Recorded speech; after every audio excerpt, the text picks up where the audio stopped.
I will be reading the press statement about the status of the Nairobi peace process on behalf of the former President Uhuru Kenyatta, who is a facilitator of the East African community-led process of the restoration of peace and stability in the Eastern DRC. And he has this morning sent out a report to brief the East African community, the African Union and the SADC secretariats on his work as mandated by the summit of the EAC. Now, President Kenyatta believes that the time is right for him to prepare this brief in light of the dire and escalating situation in the Eastern DRC and the upcoming consultations on the matter.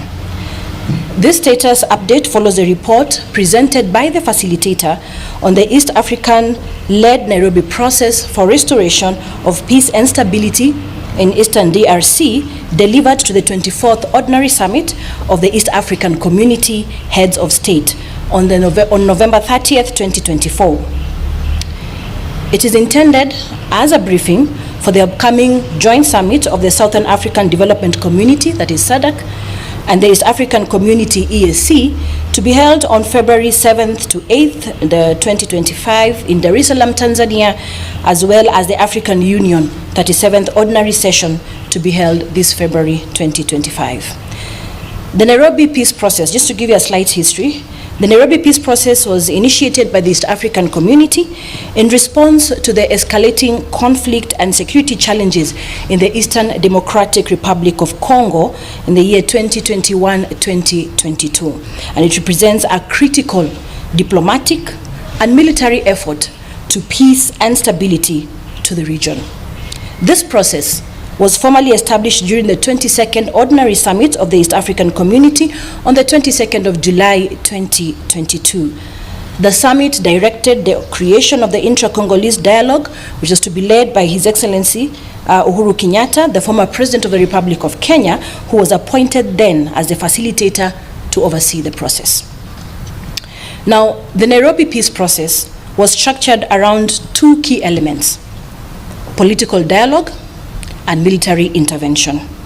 The political aspect focused on engaging all stakeholders, including armed groups, political factions, civil society, and regional partners, in an inclusive conversation aimed at resolving the conflict and fostering long-term peace. The military element involved the deployment of the East African Community Regional Force to provide peacekeeping and peace enforcement support, complementing the political dialogue efforts. Now, progress through June 2023 was encouraging. The facilitator, President Kenyatta, conducted extensive diplomatic engagements, meeting with political, civil, military stakeholders across the region.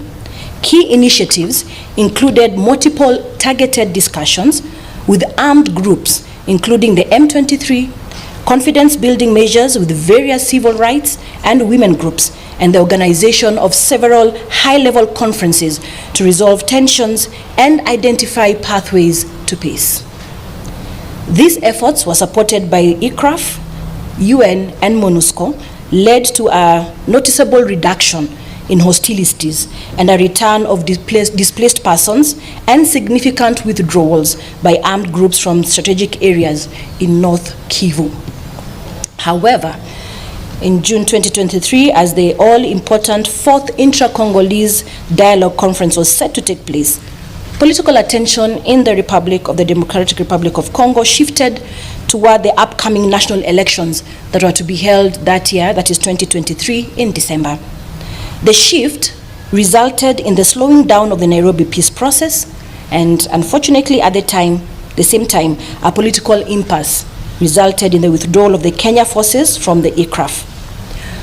This suspension disrupted the momentum of the peace process, leading to a slowing down of the peace negotiations and a breakdown in military cooperation, and ultimately a resurgence of fighting in the region. Now, despite efforts to maintain dialogue, including consultations between the facilitator, President Tshisekedi of DRC, and the M23 leadership, the political and security landscape in the DRC became increasingly unstable. Following the December 2023 elections in the DRC, the formation of a new government delayed the resumption of the Nairobi process. While engagements with key stakeholders continued, the lack of political momentum, coupled with renewed hostilities in North Kivu and South Kivu, has significantly undermined the progress made between the year 2022 and 2023. The M23, once subject to a cease agreement, has now regained control over key towns, including Goma, and fighting has once again escalated across the region. The Nairobi peace process, though temporarily sidelined, remains a critical framework for dialogue and conflict resolution in the eastern DRC. The facilitator remains committed to finding pathways to peace in collaboration with the government of DRC, regional partners, and international stakeholders. However, the recent resurgence of hostilities highlights the urgent need for renewed political will, regional cooperation, and sustained support for peace efforts to avoid further deterioration of the security situation in DRC. The facilitator is of the strong opinion and belief that the two processes of Luanda and Nairobi hold the greatest promise for a resolution and termination of the crisis in the eastern DRC. The two processes are complementary and interdependent. It is only through the close coordination of the bilateral negotiations between Rwanda and DRC and the inter-Congolese dialogue and conferencing that this crisis can be brought to a fruitful conclusion. There is an African solution to this African problem, and it is predicated on bringing both DRC and Rwanda back to the negotiating table, while at the same time ensuring that the internal dynamics of the people and the politics in the eastern DRC are managed and directed to a peace and reconciliation through the intra-Congolese dialogue process.